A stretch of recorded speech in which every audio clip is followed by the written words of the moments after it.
ഇന്നത്തെ കഥയിലേക്ക് എല്ലാവർക്കും സ്വാഗതം. അങ്ങനെ ഗീതവും ഗോവിന്ദും കൂടെ ഗീതുവിൻ്റെ വീട്ടിൽ പെട്ടിരിക്കുകയാണ്. ഭദ്രനാണെങ്കിൽ നാട്ടുകാരൊക്കെ വിളിച്ചുകൊണ്ട് വന്ന് കള്ളന്മാരകത്ത് കയറിയെന്നും പറഞ്ഞിട്ട് ബഹളം ഉണ്ടാക്കുന്നുണ്ട്. രണ്ടുപേരും അകത്ത് എന്താ ചെയ്യേണ്ടതെന്ന് അറിയാതെ നിൽക്കുകയാണ്. ആ സമയത്തും ഗോവിന്ദ് പറയുന്നുണ്ട്, ഓ കഷ്ടപ്പെട്ട് വന്നൊരു മൂടായിരുന്നു, ഇനി എങ്ങനെ ഈ മൂടൊക്കെ സെറ്റാക്കും? ഓ ഇവിടുന്ന് രക്ഷപ്പെടുകയല്ല, ആ സമയത്ത് മൂടില്ലാത്തതാണ് നിങ്ങളുടെ വിഷയം അല്ലേ എന്നൊക്കെ ഗീതവും ചോദിക്കുന്നുണ്ട്. ആ സമയത്ത് വീട് തല്ലിപ്പൊളിക്കാൻ വേണ്ടി നോക്കിയ നാട്ടുകാരോട് ഗോവിന്ദൻ പറയുന്നുണ്ട്, അതിൻ്റെ ആവശ്യമില്ല, അവരിങ്ങോട്ടേക്ക് ഇറങ്ങി വരും. ആ സമയത്ത് നമുക്ക് അവരെ തല്ലാം, നിങ്ങൾ അതിനു വേണ്ടി റെഡിയായിട്ട് നിന്നോ. അതൊക്കെ ഞങ്ങൾ ഏറ്റു, ഭദ്രൻ എങ്ങനെയെങ്കിലും അവരെ പുറത്തിറക്ക്. അപ്പോൾ ഭദ്രൻ അകത്തേക്ക് നോക്കി വിളിച്ചു പറയാണ്, സഹോദരങ്ങളെ നിങ്ങളെ ആരും ഒന്നും ചെയ്യില്ല, നിങ്ങൾ പുറത്തേക്ക് ഇറങ്ങി വാ എന്നൊക്കെ വിളിച്ചു പറയുന്നുണ്ട്. ഗോവിന്ദാണെങ്കിൽ ആ അവസരത്തിൽ ഗീതുവിനോട് പോയിട്ട് വാതിൽ തുറക്കാൻ പറയാണ്. പേടിച്ച് ഗീതു പോയിട്ട് എങ്ങനെയോ വാതിൽ മെല്ലെ തുറക്കുകയാണ്. ആ സമയത്ത് ഭദ്രൻ പുറത്തുനിന്ന് തന്നെ ഗീതുവിൻ്റെ മുഖം കാണുന്നുണ്ട്. ഗീതു വാതിൽ തുറന്നതും നാട്ടുകാരൊക്കെ കൂടെ തല്ലാൻ വന്നതും ഭദ്രൻ തടയാണ്. ആരും ഒന്നും ചെയ്യരുത്, അകത്തെൻ്റെ മോളാ. ഗീതു ചമ്മി പരവശയായിട്ട് മെല്ലെ തിരിഞ്ഞ് ഗോവിന്ദനെ നോക്കുകയാണ്. അപ്പോൾ ഗോവിന്ദു ഇങ്ങോട്ടേക്ക് വരുന്നുണ്ട്. ഗോവിന്ദും ചമ്മി നിൽക്കുകയാണ്. അപ്പം നാട്ടുകാരൻ പറയാണ് ഭദ്രനോട്, ഒരാളും കൂടെ ഉണ്ടല്ലോ. ഭദ്രൻ തിരിഞ്ഞു നോക്കിയതും ഗോവിന്ദനെ കാണുന്നുണ്ട്. രണ്ട് പേര് ചമ്മി ഐസായിട്ട് നിൽക്കുകയാണ്. അപ്പം തന്നെ ഭദ്രൻ ചോദിക്കുന്നുണ്ട്, മരുമോനും ഉണ്ടായിരുന്നോ? ഗോവിന്ദ് തലയാട്ടുകയാണ്. അപ്പോൾ ഭദ്രൻ തിരിഞ്ഞ് നാട്ടുകാരോട് പറയുന്നുണ്ട്, എൻ്റെ മരുമോനും മോളും കൂടെ വിരുന്നിന് വന്നതാ, അപ്പോൾ നിങ്ങളെല്ലാവരും പോയിക്കോളൂ. നാട്ടുകാരൊക്കെ അവിടെ നിന്ന് ഇറങ്ങി പോയപ്പോൾ ഭദ്രൻ രണ്ടുപേരെ നോക്കിയിട്ട് ഒരു കള്ളച്ചിരി ചിരിക്കുകയാണ്. അപ്പം ഗീതു പുറത്തേക്ക് ഇറങ്ങി വന്നിട്ട് ചോദിക്കുന്നുണ്ട്, അച്ഛൻ എന്തിനാ അവരെയൊക്കെ വിളിച്ചുകൊണ്ട് വന്നത്? ഏയ് ചുമ്മാ, അവരിടയ്ക്കിടയ്ക്ക് ഇങ്ങോട്ടേക്ക് വരുന്നതാ. ഈ കാറ് മരുമോൻ്റെ അല്ലല്ലോ, അതുകൊണ്ടൊരു സംശയം. അപ്പം അവന്മാർ പറഞ്ഞ് കാറുമായി കള്ളന്മാർ വന്നതാണെങ്കിലോന്ന്. അല്ല നിങ്ങളെന്താ ഇതുവഴി ഇവിടെ? അയാൾ ചോദിച്ചതിന് രണ്ടുപേരും പരിങ്ങാണ്. അത് ഞങ്ങൾ എന്നൊക്കെ പറയുമ്പോഴേക്കും ഗീതു പറഞ്ഞു, ഞങ്ങൾ ഇതുവഴി പോയപ്പോൾ കണ്ടിട്ട് പെട്ടെന്ന് വയറിന് സുഖയില്ലാണ്ടായി. പെട്ടെന്ന് കേട്ടതും ഗോവിന്ദ് ഞെട്ടി ചമ്മി നിൽക്കുകയാണ്. ഗീതുവിനെ നോക്കുന്നുണ്ട്. അപ്പോൾ ഭദ്രൻ പറയാണ്, ഓ ലൂസ് മോഷൻ, പിടിച്ചു നിർത്താൻ പാടാ. അത് കേട്ടതും ഗോവിന്ദ് ചമ്മി ഗീതുവിൻ്റെ ദേഷ്യത്തോടെ നോക്കുന്നുണ്ട്. വയറ്റിന്ന് കൃത്യമായിട്ട് പോയോ മരുമോനെ? അപ്പം ഗോവിന്ദ് ചമ്മിക്കൊണ്ട് പറയാണ്, സകലതും പോയി. അപ്പം ഗീതു ഗോവിന്ദിനോട് ചോദിക്കുന്നുണ്ട്, ഇനി ഉടനെയെങ്ങും ഈ അസുഖം വരില്ലല്ലോ കണ്ണേട്ടാ?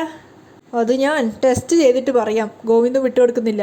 എങ്കിൽ കണ്ണേട്ടൻ്റെ മൂഡ് ഓക്കെ ആയെങ്കിൽ നമുക്ക് പോവാം, ഗീതു പറയുന്നുണ്ട്. അപ്പം ഭദ്രനും പറയാണ്, ലൂസ് മോഷൻ ആയതുകൊണ്ട് മൂഡ് ശരിയായി വരാൻ കുറച്ച് സമയമെടുക്കും. എല്ലാം കൂടി തൃപ്തിയായി. ഗോവിന്ദ് പറയുന്നുണ്ട്, ഇനി എന്തിനാ നമ്മളിവിടെ നിൽക്കുന്നേ, പോവാം. എന്നാൽ ഞങ്ങൾ ഇറങ്ങുമോ അച്ഛാ? ഗീതു അയാളോട് യാത്ര ചോദിക്കുകയാണ്. അപ്പം ഭദ്രൻ ചോദിക്കുന്നുണ്ട്, അല്ല മോളെ ഈ കാർ ആരുടേതാ?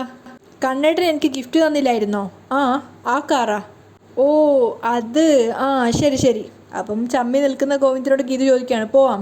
മുറ്റത്തിറങ്ങിയതും ഗീതുവിനോട് ഗോവിന്ദ് ചോദിക്കുന്നുണ്ട്, നിനക്ക് വേറെ അസുഖമൊന്നും പറയാനില്ലായിരുന്നോ? സന്ദർഭത്തിനനുസരിച്ചതല്ലേ പറയാൻ പറ്റൂ, ഗീതുവും പറയുന്നുണ്ട്. വീട്ടിലെത്തട്ടെ, ബാക്കി ഞാൻ അവിടെ ചെന്നിട്ട് പറയാം എന്നും പറഞ്ഞുകൊണ്ട് രണ്ടുപേരും കാറിൽ കയറുകയാണ്. അവർ രണ്ടുപേരും അവിടുന്ന് പോയതും ഭദ്രനൊരു സംശയം, ഇനി അവർ അതിന് തന്നെയാണോ കയറിയിട്ടുണ്ടാവുക എന്ന്. ഇതൊരു വയറിൻ്റെ അസുഖമാണെന്ന് തോന്നുന്നില്ല. ഞാൻ ഇല്ലാത്ത നേരം നോക്കി എന്നെക്കുറിച്ചുള്ള എന്തോ രഹസ്യം ചോർത്താനുള്ള വരവായിരുന്നു. ഭദ്രൻ നേരെ രാധികയെ കോള് ചെയ്യാണ്. രാധിക സംശയത്തോടെയാണ് ഫോൺ എടുക്കുന്നത്. ആ സമയത്ത് ഭദ്രൻ പറയുന്നുണ്ട്, രാധികാമ്മേ, ഞാൻ ഇല്ലാത്ത നേരം നോക്കി ഗീതുവും ഗോവിന്ദും ഇവിടെ വന്നായിരുന്നു. താക്കോല് വെക്കുന്ന സ്ഥലം ഗീതുവിന് അറിയാലോ. ഞാനില്ലാത്ത നേരം നോക്കി അവർ വീട് തുറന്ന് അകത്ത് കയറി. ഞാൻ വന്നപ്പോൾ മുറി ആകെ അലങ്കോലായി കിടക്കുക. അപ്പോൾ രാധിക സംശയത്തോട് ചോദിക്കുന്നുണ്ട്, അവരെന്തിനാ വന്നതെന്ന് പറഞ്ഞില്ലേ? എൻ്റെ ബലമായ സംശയം അനാർക്കലിയെ സംബന്ധിക്കുന്ന എന്തെങ്കിലും വിവരങ്ങൾ എൻ്റെ കയ്യിലുണ്ടോ എന്ന് അറിയാൻ വേണ്ടി വന്നതാ. രാധിക ആകെ സംശയിച്ച് നിൽക്കുന്ന സമയത്ത് ഭദ്രൻ പറയാണ്, അവർ ഈ വീട് മുഴുവൻ ഓടി നടന്നതിൻ്റെ തെളിവുകളുണ്ട്. ഭദ്രൻ അങ്ങനെയൊക്കെ പറഞ്ഞെങ്കിലും രാധിക ചിന്തിക്കുന്നുണ്ട്, ഈ വീട്ടിൽ അവരുടെ പ്രണയകേളികൾ നടക്കാത്തത് കൊണ്ട് ആഘോഷിക്കാൻ പോയതായിരിക്കും. രാധിക ഒന്നും മിണ്ടാത്ത കേട്ടിട്ട് ഭദ്രൻ ചോദിക്കുന്നുണ്ട്, രാധികാമ്മേ എന്താ ഒന്നും മിണ്ടാത്തത്? ഞാൻ ചോദിച്ചതിന് ആദ്യം ഉത്തരം പറയ്. രാധിക വീണ്ടും ചോദിക്കുകയാണ്, അവിടെ ആരും ഇല്ലയെന്ന് അറിഞ്ഞിട്ടും അവരെന്തിനാ അവിടെ വന്നത് എന്ന് ചോദിച്ചില്ലേ? ചോദിച്ചു. ഗോവിന്ദിന് വയറിന് സുഖമില്ലാതെ വന്നപ്പോൾ അത്യാവശ്യത്തിന് കയറിയതാന്നാ പറഞ്ഞത്. എനിക്കതങ്ങോട്ട് വിശ്വാസമായിട്ടില്ല. ഭദ്രൻ പറഞ്ഞതും രാധിക ചിന്തിക്കുന്നുണ്ട്, തലേന്ന് രാത്രി ഗോവിന്ദിന് സുഖമില്ലാന്ന് ഗീതു കള്ളം പറഞ്ഞിട്ടുണ്ടായിരുന്നല്ലോ, വയറിന് അസുഖമാണെന്ന്. അപ്പോൾ രാധിക തന്നെ ആയിരുന്നല്ലോ ഗോവിന്ദിന് ആ ഗുളിക കൊണ്ടു കൊടുത്തത്. അതൊക്കെ രാധികയുടെ മനസ്സിൽ വന്നപ്പോൾ രാധിക പറയുന്നുണ്ട്, ഒരുപക്ഷെ അത് സത്യമായിരിക്കാം ഭദ്ര, ഒരുപക്ഷെ ആ പറഞ്ഞത് സത്യമായിരിക്കാം. ഇന്നലെ രാത്രി മുതൽ ഗോവിന്ദിൻ്റെ വയറിനെന്തോ ഒരു കംപ്ലൈൻ്റ് ഉണ്ട്. ഞാനാ ഇന്നലെ അവരെ മെഡിസിൻ കൊടുത്തത്, ഒരുപക്ഷെ അത് ഏറ്റു കാണില്ല. അപ്പോൾ ഭദ്രനും പറയുന്നുണ്ട്, ഇങ്ങനെയുള്ള കാര്യത്തിനാവുമ്പോൾ മുഴുത്ത ഗുളിക തന്നെ കൊടുക്കണം. ഇവിടെ ആയതുകൊണ്ട് കുഴപ്പമില്ല. ഇങ്ങനെ ഒരു ആവശ്യം വന്ന് വേറെ ഏതെങ്കിലും വീട്ടിലാ കയറി ചെന്നിരുന്നെങ്കിൽ ആകെ നാണക്കേടായേനെ. മതി, ഇനി അനാവശ്യമായിട്ട് താൻ സംശയിക്കേണ്ട. അപ്പോൾ ഭദ്രന് പറയുന്നുണ്ട്, രാധികാമ്മ ഇത് പറഞ്ഞത് നന്നായി, അല്ലെങ്കിൽ അതെൻ്റെ മനസ്സിലൊരു കരടായി കിടന്നേനെ. ഇപ്പം എൻ്റെ മനസ്സ് ക്ലീനായി എന്നും പറഞ്ഞുകൊണ്ട് അയാൾ കോള് കട്ട് ചെയ്യാണ്. അതിനുശേഷം രാധിക ചിന്തിക്കുന്നുണ്ട്, ഇവിടെ നിന്നും 2 കാറിലായി പുറപ്പെട്ട ഗോവിന്ദും ഗീതുവും ഇപ്പോൾ ഒരുമിച്ച് സഞ്ചരിക്കാൻ തുടങ്ങി. ആ ഒന്നാകൽ അപകടമാണ്. അവരെ എങ്ങനെയെങ്കിലും 2ആയി പിളർത്തണം. രാത്രിയായ സമയത്ത് ഗോവിന്ദും ഗീതുവും തമ്മിൽ കണ്ടുമുട്ടിയിട്ടുണ്ട്. ആ സമയത്ത് ഗീതു പറയുന്നുണ്ട്, ഇതിപ്പോൾ വീട്ടുകാർ കാണാതെ മതിൽ ചാടി വരുന്ന കാമുകന്മാരെ പോലെ കണ്ടുമുട്ടേണ്ട ഗതികേടിലാണ് നമ്മൾ. അപ്പോൾ ഗോവിന്ദ് പറയാണ്, അതിനകത്ത് ഒരു രസമില്ലേ, നമുക്കിപ്പോഴും കാമുകന്മാരാവാൻ പറ്റുന്നുണ്ടല്ലോ, അതിൽ സന്തോഷിക്കുകയല്ലേ വേണ്ടേ. അപ്പോൾ ഗീതു ദേഷ്യത്തോട് പറയാണ്, അല്ല പറഞ്ഞിട്ട് കാര്യമില്ല, ചെറുപ്പത്തിൽ തന്നെ അനിയത്തിയെയും 2ആനമ്മയെ നിലക്ക് നിർത്തണമായിരുന്നു, അല്ലെങ്കിൽ വയസ്സാം കാലത്ത് ഇങ്ങനെയൊക്കെ അനുഭവിക്കേണ്ടി വരും. അപ്പോൾ ഗോവിന്ദൻ ദേഷ്യത്തോടെ പറയാണ്, അതിന് വയസ്സായത് നിനക്കല്ലേ, എനിക്കല്ലല്ലോ. അപ്പോൾ ഗീതുവും പറയാണ്, അല്ല നിങ്ങൾക്കല്ല വയസ്സായത്, നിങ്ങൾക്ക് നിത്യ യൗവനം, ജരാനരകൾ ഏൽക്കാതെ വിചാരങ്ങൾക്ക് യാതൊരു കുറവും വരാതെ നിത്യ കാമുകൻ, ഞാൻ പടികളവി. അത് കേട്ട് ഗോവിന്ദ് പറയുന്നുണ്ട്, അങ്ങനെ നീ തന്നെ ഡയലോഗ് അടിച്ചങ്ങ് കയറല്ലേ, ഞാനും ഒന്ന് പറയട്ടെ.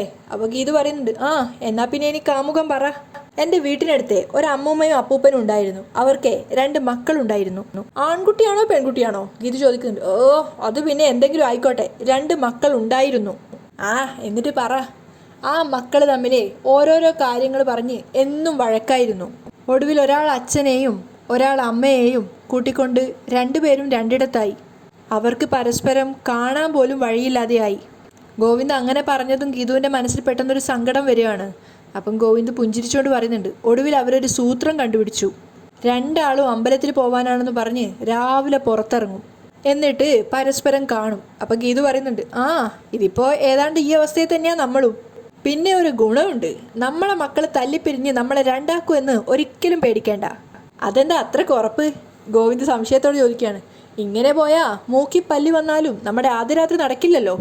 ഗീതു പറഞ്ഞത് കേട്ടതും ഗോവിന്ദിന് ദേഷ്യം വരികയാണ്. അപ്പം ഗീതു പറയുന്നുണ്ട്, അപ്പം പിന്നെ നമുക്ക് മക്കളും ഉണ്ടാവില്ലല്ലോ.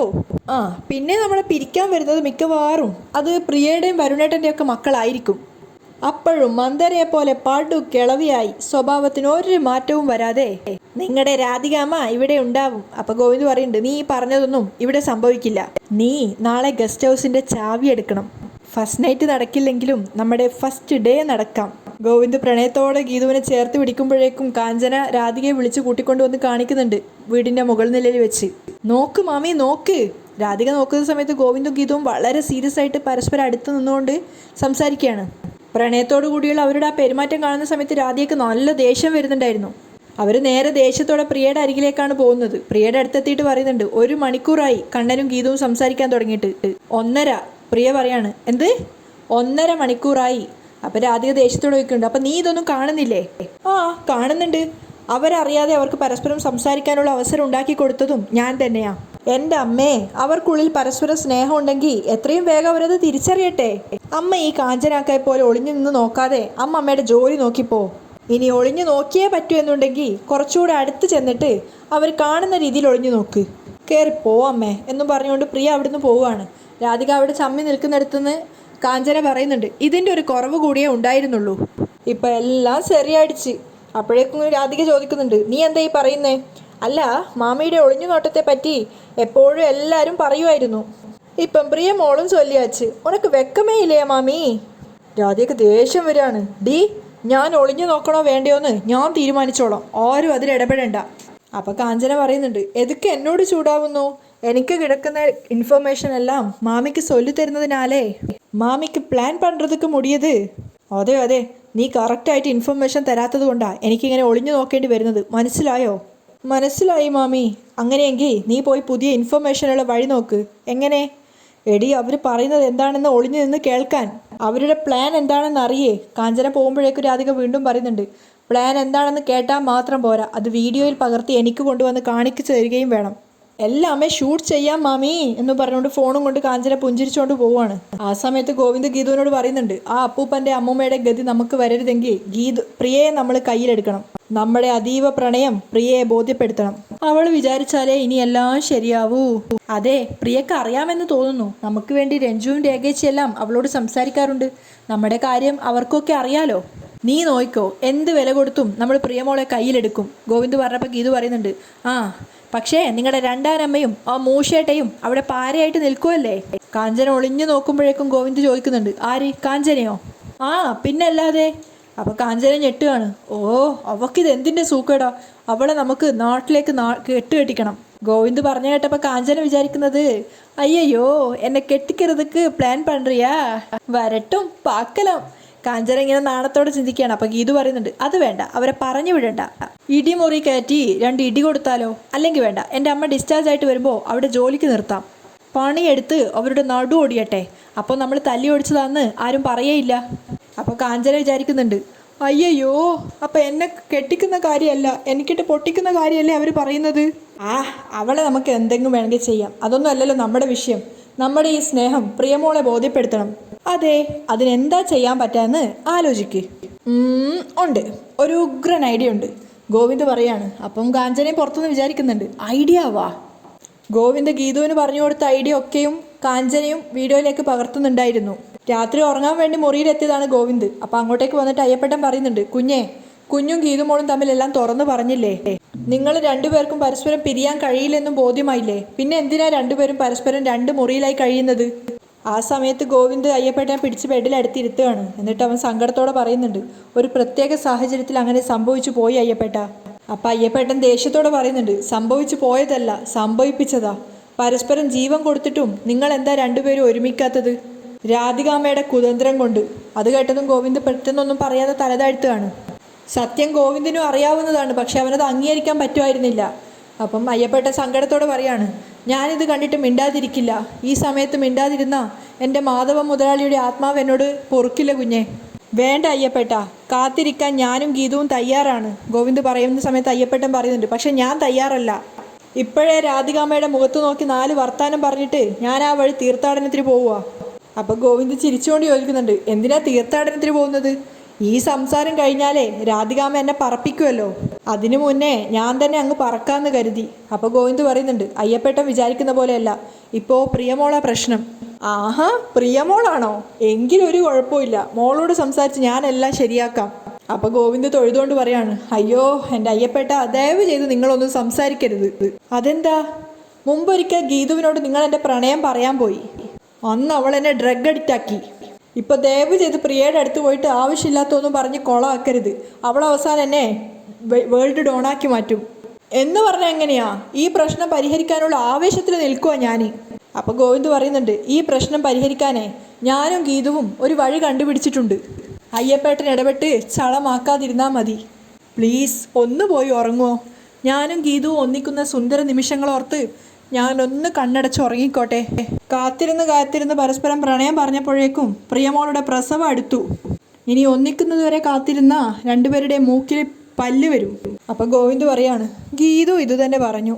അപ്പം അയ്യപ്പേട്ടൻ പറയുന്നുണ്ട്, അതാ നടക്കാൻ പോകുന്നതെന്ന് ഗീതുമോക്കറിയാം. അത് തന്നെ അല്ല പിന്നെ, വെറുതെ എൻ്റെ ഉറക്കവും കളഞ്ഞു എന്ന് പറഞ്ഞുകൊണ്ട് ദേഷ്യത്തോടെ അയ്യപ്പേട്ടൻ എഴുന്നേറ്റ് പോവുകയാണ് വാതിലൊക്കെ അടച്ചിട്ട്. അയ്യപ്പേട്ടൻ പോയപ്പം ഗോവിന്ദ് ചിന്തിക്കുന്നുണ്ട്, ഇനി അങ്ങനെ സംഭവിക്കുമോ? ഞങ്ങളുടെ മനോഹരമായ ആദ്യ രാത്രി സ്വപ്നം കണ്ട് കിടന്നുറങ്ങാം. കണ്ണുകൾ അടച്ച് പിടിച്ച് സ്വപ്നം കാണാനുള്ള ആവേശത്തോടു കൂടി ഗോവിന്ദ് ഉറങ്ങാൻ വേണ്ടി പോവുകയാണ്. അവിടെയാണ് ഇന്നത്തെ എപ്പിസോഡ് വൈൻഡപ്പ് ചെയ്യുന്നത്.